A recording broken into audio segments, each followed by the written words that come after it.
Здравствуйте. Уберите страничку, пожалуйста. Не, микрофончик отдельно не надо нажимать. Микрофончик не надо нажимать?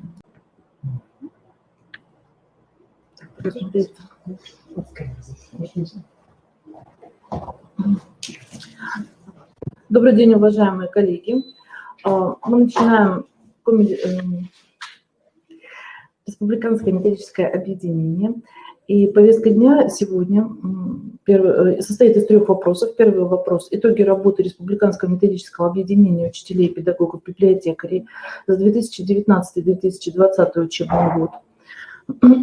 Второй вопрос – итоги мониторинга о кадровом и материально-техническом оснащении школьных библиотек. И третий вопрос – об изменениях, внесенных в федеральный перечень учебников. Сегодня у нас присутствует Елена Владимировна Рочева, методист Центра развития общего образования, социализации и воспитания личности, Волкова Анжелика Васильевна, старший методист Центра развития общего образования, социализации и воспитания личности. И себя представлю тоже Саврасова Наталья Леонидовна, заместитель директора Национальной библиотеки Республики Коми по информатизации. Для доклада по первому вопросу я даю слово Елене Владимировне. И мы слушаем первый вопрос. Итоги работы Республиканского методического объединения учителей, педагогов и библиотекарей за 2019-2020 учебный год. Да, спасибо, Наталья Леонидовна. Добрый день, уважаемые слушатели. Подводя итоги учебного года, в первую очередь хочу поздравить тех, кто участвовал в республиканских мероприятиях, конкурсах и стал победителем и призером. Также поблагодарить всех участников. Их было в этом году немало. Хочется поздравить тех, кто добился хороших результатов в своей профессиональной деятельности на своем рабочем месте. Надеюсь, что о вас в скором узнает вся республика.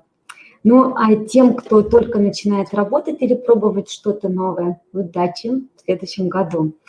Вот с таких поздравлений начну свой отчет. И говоря о мероприятиях, проведенных в этом году, я начну с республиканского конкурса «Лучшая школьная библиотека».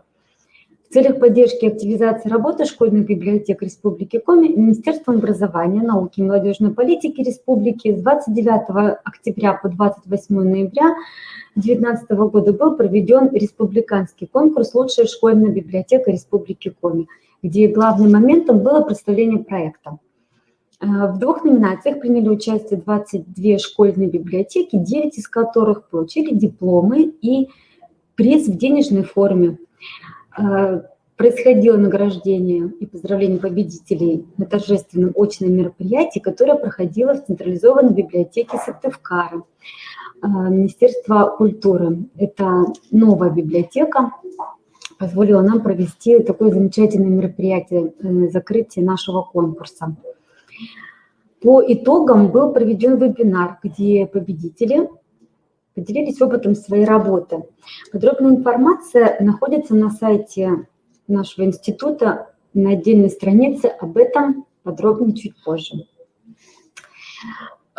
Если мы посмотрим, пойдем дальше, то не менее масштабным мероприятием 23 декабря был библиохакатон под названием «Реализация концепции развития школьного информационно-библиотечного центра в Республике Коми. Условия, риски и возможности».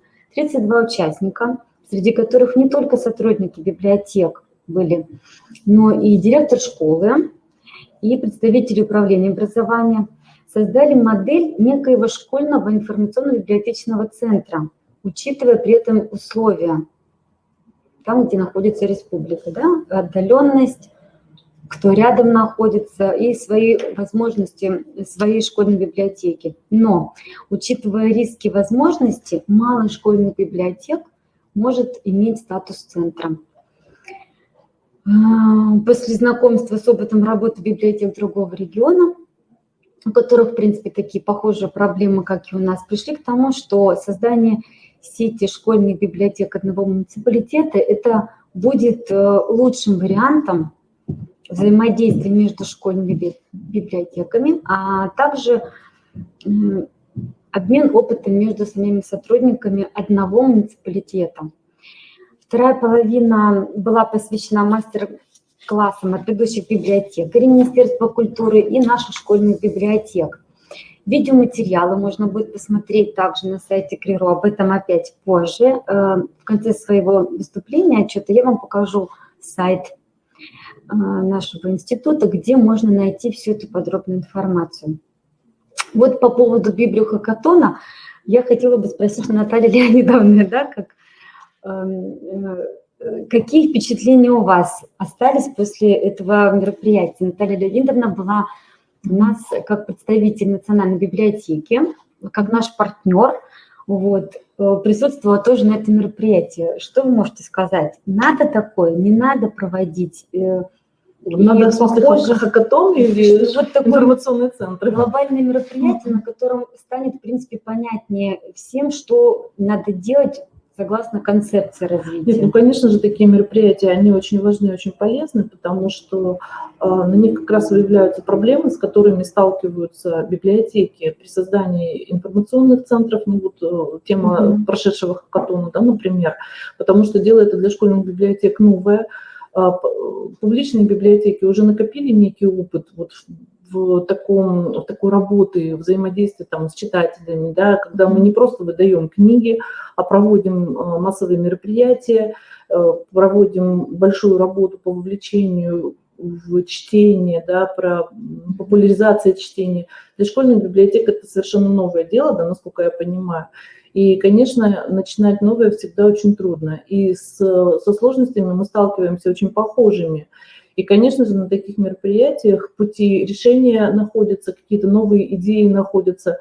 Мастер-классы, которые проводились, они тоже очень полезны, потому что все это, во-первых, показывает, что можно делать, да, обмен опытом, он бесценный всегда, в любом случае, а здесь это происходит очень наглядно, участники вовлекаются в процесс, и кроме того, что вы можете посмотреть, как делают другие, это еще и такой толчок будет фантазию вашу, собственную, творческий, да, подход какой-то. Может быть, у вас нет возможности сделать точно так же, как сделали ваши коллеги, но вы можете адаптировать этот опыт и сделать, провести мероприятия, которые будут для ваших условий более подходящие. Я думаю, что это очень хорошо, и то, что мы начинаем как бы взаимодействовать, да, школьные библиотеки, публичные библиотеки, ну, это очень здорово, потому что ну, перекликаются в данном случае наши задачи, пересекаются. И когда мы работаем вместе, это будет обогащать как публичные библиотеки, так и школьные. Спасибо большое. Да, я надеюсь, мы продолжим наше сотрудничество, потому что у нас заключен договор, и Национальная библиотека нам предоставляет очень много возможностей, как в книжном варианте, да, доставка электронной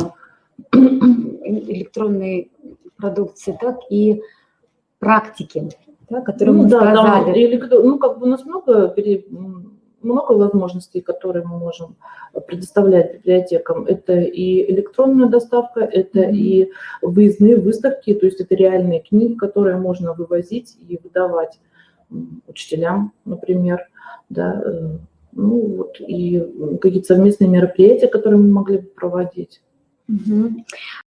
Продолжим наше сотрудничество, да, с Национальной библиотекой. Очень хорошо, что вы с нами рядом. Я продолжу говорить о том, что проводилось в этом году учебном, и перехожу к конкурсу «Методическая разработка библиотекаря».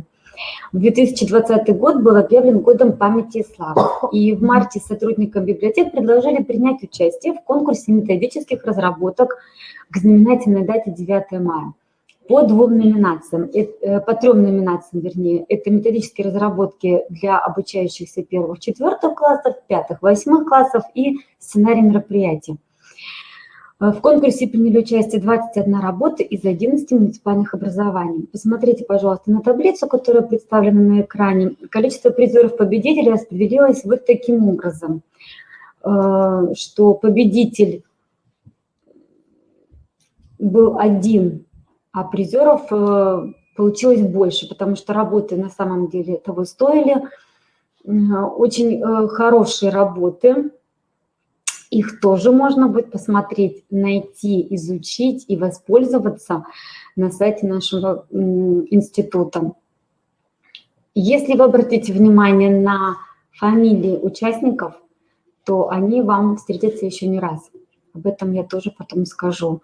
Есть очень активные, кому интересно, кому это важно, кто хочет поделиться своим опытом. Это очень приятно и полезно для тех, кто только начинает. Этот конкурс прошел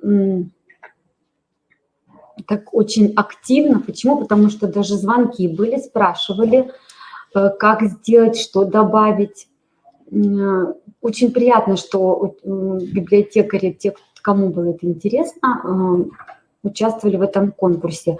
И также для ребят, для учеников мы организовали конкурс буктрейлеров к произведениям о Великой Отечественной войне. В нем приняло участие, к сожалению, всего 11 работ. Вот. Но те видеоролики, которые пришли на конкурс, они очень интересные. Историю одного из них я узнала случайно после подведения итогов уже. Работы из Жешерта. Это они у нас находятся в буктрейлерах 5-6 классов. Торлопова Дарья создала, значит, свой видеоролик с помощью графического планшета. Также посмотреть все видеоролики и воспользоваться ими на своих занятиях, дать учителям истории, если это нужно будет. Тоже все видеоролики находятся у нас на сайте Крирон.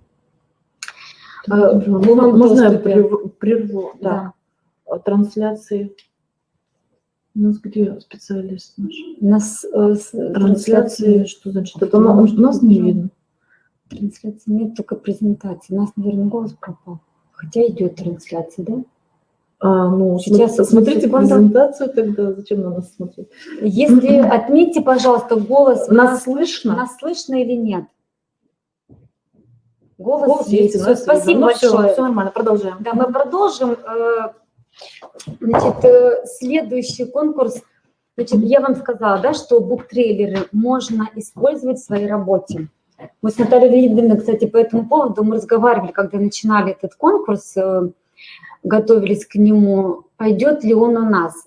Библиотека уже проводила такой конкурс, мы решили у себя провести. Вы знаете, потрясающе. Понравилось, да? Понравилось очень, и я думаю, что воспользуются очень многие в своей практике этими видеороликами. Есть прям, честно, достойные, интересные. Перейдем к следующему нашему конкурсу. Это смарт-мобы. Я о них только расскажу, потому что смысла показывать нет, у нас победителей там не было. Я сейчас расскажу, что это было. Если говорить о семейном чтении и о привлечении внимания к чтению ребят разного возраста, то конкурс смарт-мобов превзошел все наши ожидания. Планировался флешмоб. Это когда много людей в одном месте собирается, да? А в связи со сложившейся ситуацией, когда все были вынуждены сидеть дома, проведен смарт-моб. Это много людей, объединенных одной идеей в одном видеоролике. Кто принимал участие, тот знает, что это, как это проходило. Все было прописано в положении. Было 2 номинации. Отрывок из литературного произведения Великой Отечественной войны надо было зачитать. И стихотворение. Что очень интересно, произведение, ну там буквально 4 работы было. Читали отрывки из произведений, а стихотворение читали все остальные, 101 работа пришла на конкурс, и все были стихотворения. Что делалось, это просто безумие, честно. Восторгу не было предела. Почему? Потому что из 100 работ 78 прошли техническую экспертизу, то есть по всем параметрам нашего положения они прошли дальше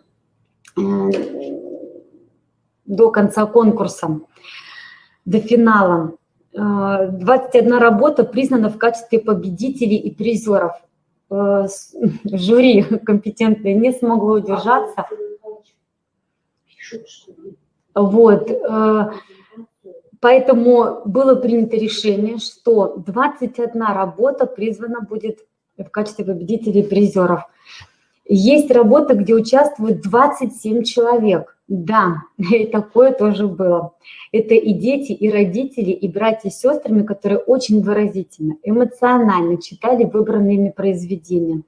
Некоторые подошли к этому мероприятию более серьезно, показали инсценировку в домашних условиях. Это что-то невозможное нам казалось, оказывается, можно, если захотеть. Или все 20 человек, например, в одной форме. Ну, это возможно, где в классах есть единая форма. Ребята дома оделись в эту одежду парадную, очень торжественно, красиво, причем в одном ракурсе представили произведение. Очень интересно. Эти смарт-мобы мы тоже выложим, и, по-моему, они у нас есть, я сейчас посмотрю, тоже можно будет смотреть. Вот такой интересный конкурс объявили для ребят в условиях карантина. Собственно говоря, вот это те мероприятия, конкурсы, которые мы проводили в этом учебном году. Начали, да? Пробуем новенькое, пробуем интересное. Ну и сейчас самое главное, где это все можно найти, посмотреть и узнать об этом. Александр Михайлович, мы сейчас на сайт перейти. Да. Это как, вот сюда, да? Вот рабочий стол. Рабочий стол. Угу. Угу. Сейчас, спасибо большое, я сейчас вам покажу, где вы сможете найти весь материал. Итак, на сайте Коми Республиканского института развития образования есть вкладка «Проекты». И здесь есть школьные библиотеки, информационно-библиотечные центры. Это как раз и есть та страница для библиотекарей создана. Она в рабочем варианте, то есть дорабатывается, может быть, будут какие-то внесены изменения к началу учебного года, но это, собственно, пока то, что есть. Итак, региональный информационный методический центр. Наши партнеры, Национальная библиотека Республики Коми. Если вы нажмете значок, попадете на сайт этой библиотеки. Дальше, это Федеральный информационный методический центр. Это наша библиотека Ушинского. На нее точно так же нажимаете, попадаете на страницу для школьных библиотекарей. Об этом федеральном центре несколько слов отдельно. Значит, во время карантина было проведено 12, по-моему, видеотрансляций, где показан был только опыт работы. Изумительный материал для тех, кто хочет внести новшества в свою работу. Все это можно найти на этом сайте в отделе «Вебинары». В разделе «Вебинары» все представлены презентации, выступления в записи. Я думаю, что мы еще сделаем обзор отдельный по этим вебинарам. Кому интересно, можете уже сейчас заходить, смотреть записи и знакомиться с материалом. Очень много нового и полезного. И на нашем сайте здесь, смотрите, если вы зайдете в конкурс, то вы попадаете здесь в конкурсы, которые проходят. Да? И если вы зайдете в методический диапозитарий, то вы попадете как раз на те материалы, о которых я вам говорила. Это конкурс буктрейлеров. Здесь находится название и ссылка для того, чтобы просмотреть на YouTube эту запись, этот видеоролик. Будет очень приятно, конечно, если вы будете говорить, когда будете использовать видеоролик, будете говорить о том, кто создал его. Это очень приятно, я думаю, будет узнать и ребятам, и слушателям, кому будете показывать, что это была, да, Дарья Торлопова из Жешерта, которая смогла создать такой видеоролик, да, и других ребят. Это, значит, по буктрейлерам. Здесь также есть конкурс библиотекарей, методические разработки. Самые лучшие, которые заняли призовые места, вошли в этот список. Выходя, нажимая на любую строчку, вы попадаете на материалы этой методической разработки. Вы можете взять, посмотреть, воспользоваться. Представлены вплоть до того, что и музыкальное сопровождение, презентация, то есть полный набор, полный пакет для проведения какого-либо мероприятия или занятия. Вот. И в документах вы можете посмотреть, здесь везде есть ссылки на конкретные документы, которые у нас с вами есть. Вот. Страница, как я вам сказала, дорабатывается.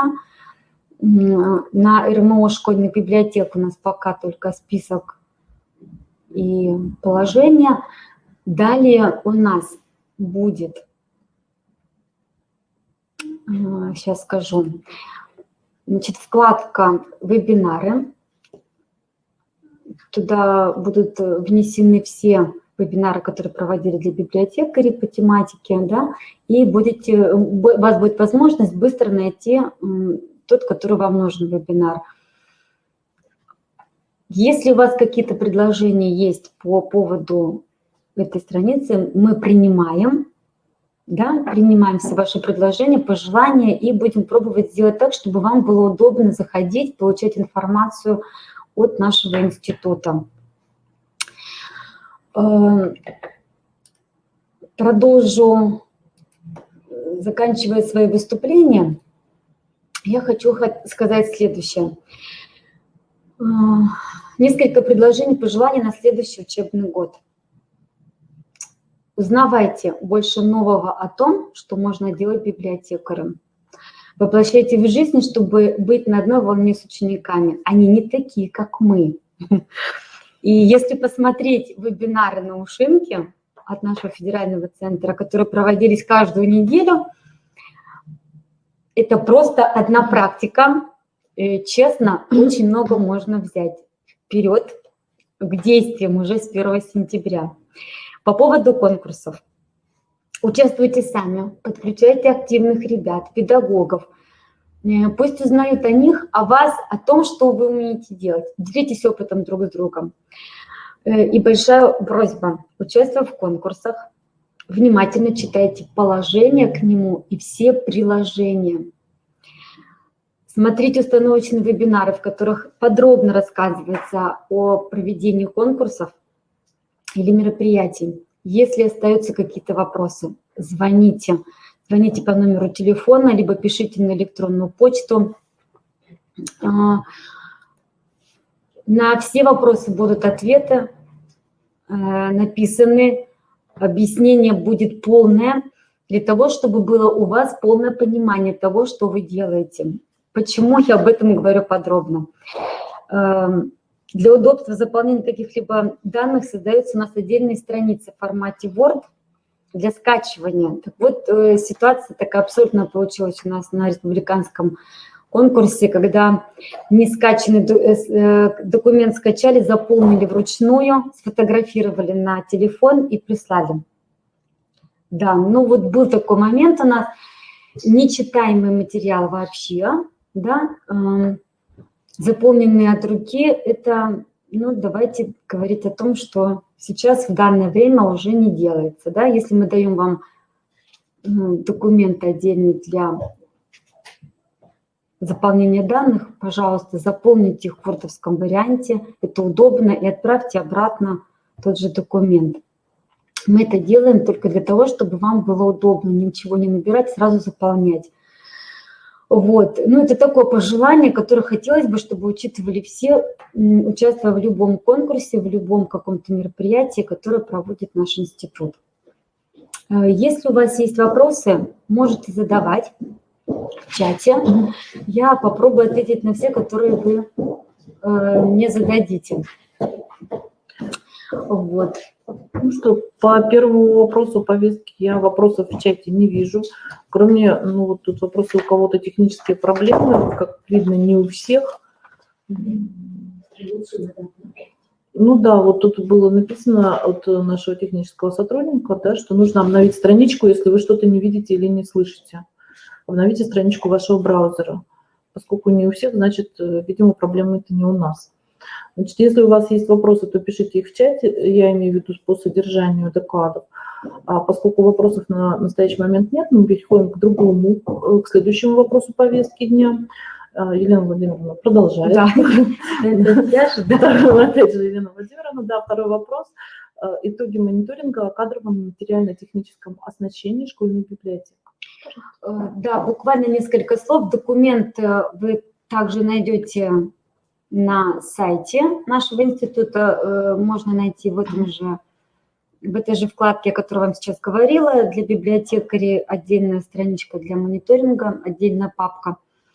Будет выложен мониторинг 2018 года, и вот сейчас мы с вами проводим в 2020 году. В мониторинге приняли участие всего 232 сотрудника библиотек из 220 общеобразовательных учреждений. То есть 70 с лишним процентов прошли мониторинг. Хотелось бы, конечно, 100% участие. Для чего? Для того, чтобы иметь реальную картину того, что у нас в республике, да, создано. Из мониторинга мы узнали о том, что у нас в республике Коми статус муниципального информационного библиотечного центра МИБЦ, получившего в 2019 году всего одна библиотека. Она находится в городе Сыктывкаре, 26-я школа. Они победители у нас республиканского конкурса. Дальше. 5 библиотек в школах республики имеют статус школьного информационно-библиотечного центра. Это ШБЦ, мы их называем, да? Это школа в Кайгородке. Что интересно, это самая первая школа, оказывается, в республике, которая получила этот статус в 2013 году. Дальше. Это Слуцкая основная общеобразовательная школа. Тоже в 2019 году получила статус. 40-я школа города Воркуты и СОЖ-2 Жешарта получили этот статус в 2019 году. Дальше Выльгородская школа номер 2 в 2020 году, буквально вот недавно, да, получила этот статус. Очень приятно, что движение есть, да, создаются школьные информационно-библиотечные центры именно в тех условиях, в которых они находятся. Это очень приятно. Согласно нашей концепции развития, это очень важно, да, скажем так. Дальше несколько слов о том, что дали нам информацию по практическому опыту своей работы наши библиотекари. На уровне муниципалитета сотрудники школьных библиотек участвуют в методических советах, конкурсах различного уровня. Самыми активными участниками конкурсов, вебинаров были сотрудники библиотек из муниципальных образований Сыктывкар, Усинск, Кайгородок, Ударский и Воркута. Хотелось бы, чтобы больше было участников из других муниципалитетов республики.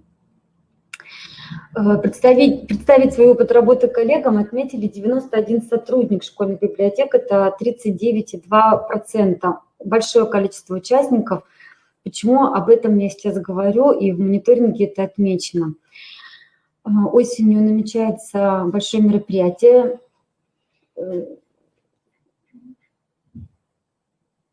подобное библиохакатону, наверное, да, немножко по-другому будет называться, где будет представлен практический опыт работы сотрудников библиотек нашей республики.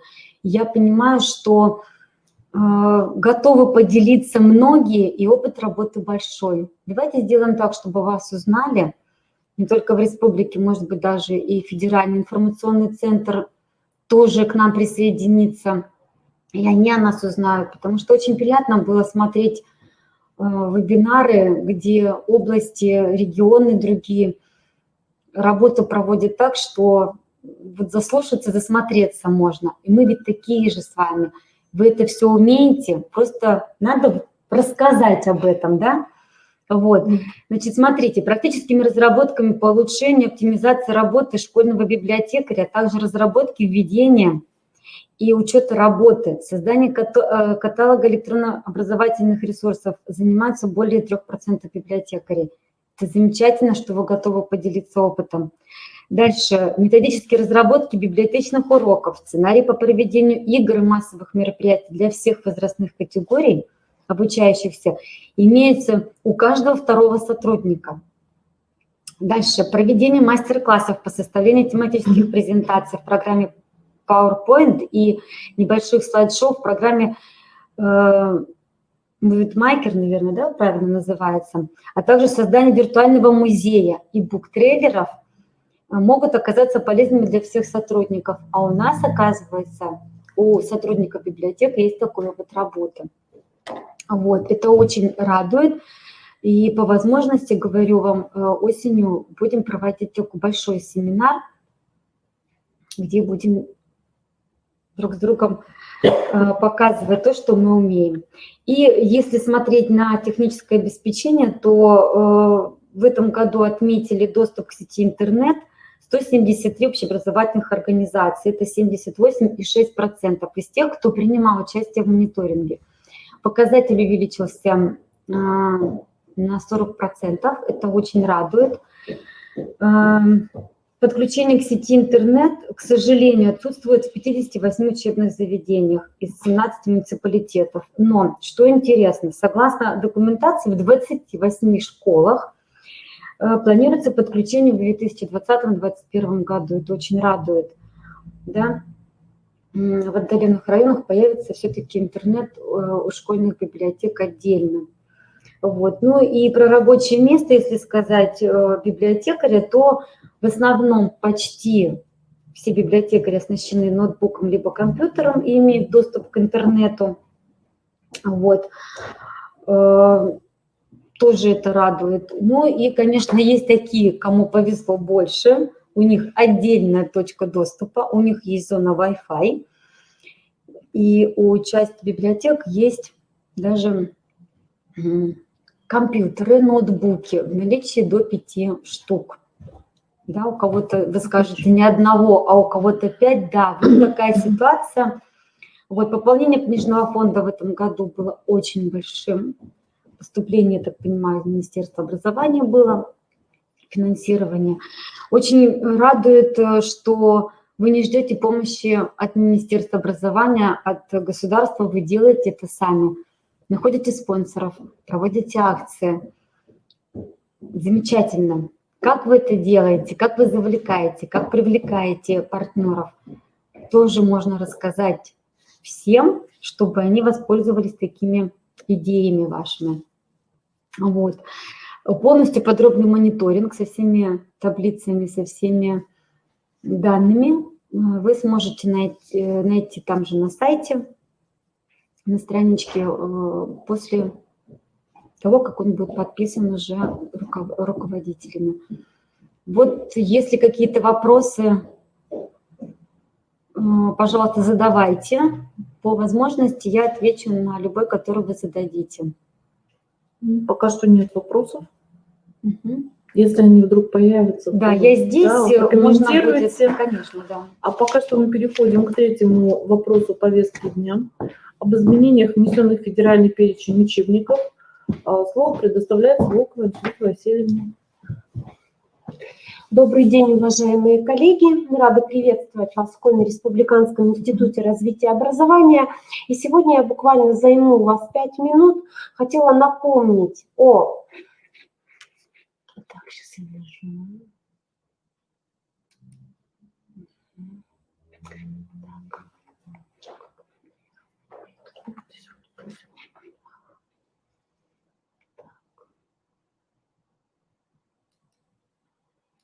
Так, нам надо первую страничку.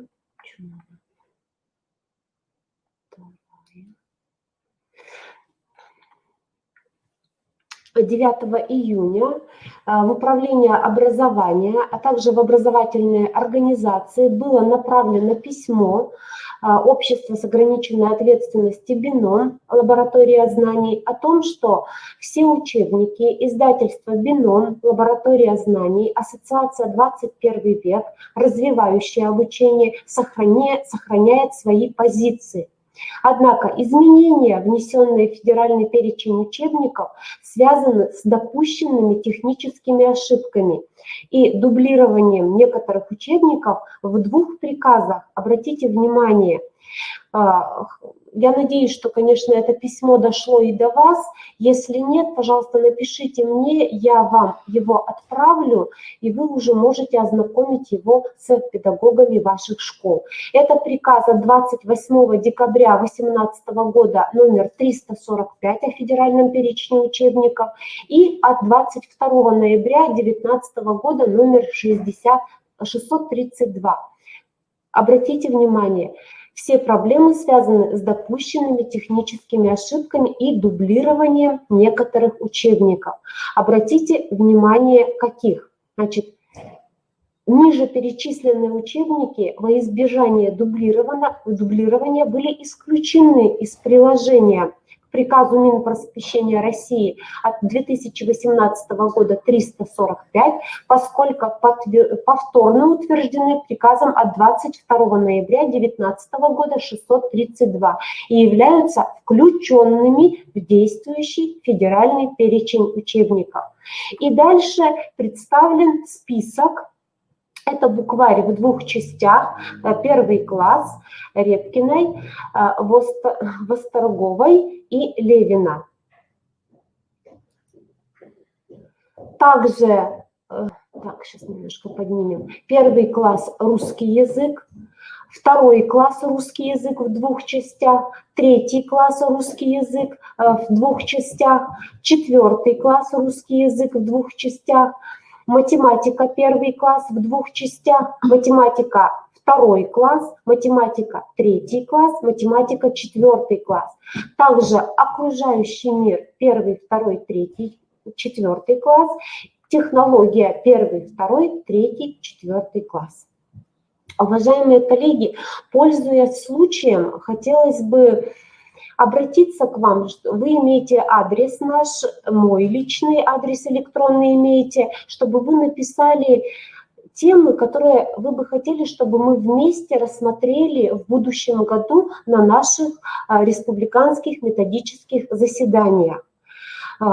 Может быть, есть какие-то конкретно материалы, вопросы, которые вы бы хотели, чтобы мы для вас рассказали и осветили. Спасибо за внимание. Я передаю слово Наталье Леонидовне. Ну, посмотрите, здесь написали, да, у кого-то нет этого письма. Видите, в чате написано, что надо будет ответить. Да, все. Да. Елена Владимировна, что-то добавить хотите? Уважаемые коллеги, видим все ваши записи в чате, поэтому все адреса, которые я вижу, на них я отправлю данное письмо. Скажите, пожалуйста, запись этого мероприятия нашего сегодняшнего будет? Да, да. Да. Сегодняшний РМО будет в записи доступен. Ну и, наверное, мы на этом заканчиваем. Да? Спасибо всем за участие. До новых встреч. До новых встреч. В новом учебном году всем прекрасных каникул, прекрасного отдыха и, главное, здоровья.